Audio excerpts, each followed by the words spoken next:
Bien, vamos a definir en esta clase qué es una primary key. Entonces, aquí tenemos como ejemplo una tabla de pacientes, ¿sí? Donde tenemos el campo ID paciente, el campo nombre, el campo apellido, el campo email y el campo ID país, ¿sí? Es decir, el código de país. Entonces, cuando nosotros tenemos que definir una primary key, ¿sí? Lo que hacemos es definirla sobre un campo de la tabla. Entonces, normalmente lo que hacemos al momento de elegir el campo al cual nosotros vamos a definirlo como primary key es evaluar, por ejemplo, el contenido, ¿sí? Normalmente tenemos en tablas donde tenemos el documento de la persona o algún código que es único, entonces utilizamos ese campo para definirlo como primary key.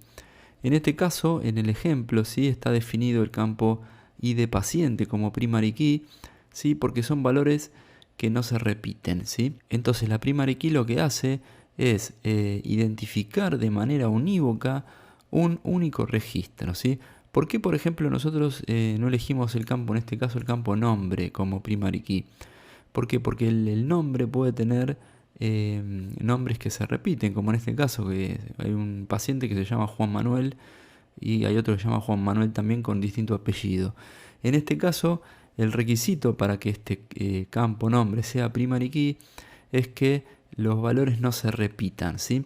Por eso la importancia de definir un valor en el que sabemos que no se va a repetir, o incluso si no tenemos un campo por el cual elegir una primary key, bueno, creamos un campo, en este caso como ID paciente, y le asignamos números correlativos para identificar a cada paciente con un número diferente. Entonces, el campo primary key lo que nos va a decir es que esa fila está identificada unívocamente, es decir, de manera única, por ese valor, ¿sí? Por ejemplo, el ID paciente 1, ¿sí?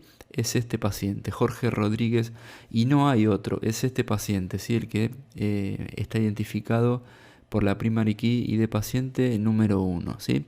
Entonces, esa es una de las definiciones generales, las reglas generales, ¿sí? La definición 1, que es la clave primaria, o la primary key, identifica de manera única, de manera unívoca, a cada registro de la tabla, ¿sí?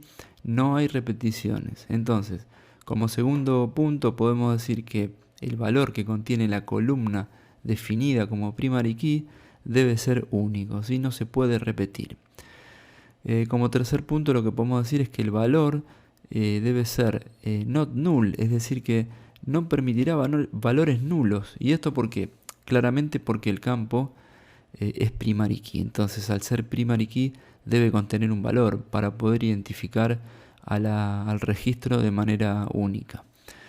Como cuarto punto podemos decir que una tabla puede tener más de un campo primary key, ¿sí? A lo que llamaremos clave compuesta. En este caso podría ser otro campo más, además de ID paciente, que fuese primary key. Entonces la primary key sería una clave compuesta por esos dos campos. Y como punto final lo que podemos decir es que sea simple o compuesta la clave, cada tabla solo podrá tener una clave primaria. Es decir, en este caso, en el ejemplo que planteamos aquí, ¿sí? La clave primaria es ID paciente y no puede haber otra clave alternativa, sino la clave primaria es ID paciente. Así que bueno, definiendo este concepto de primary key, vamos a proseguir con la clase siguiente donde vamos a abordar la definición de una foreign key.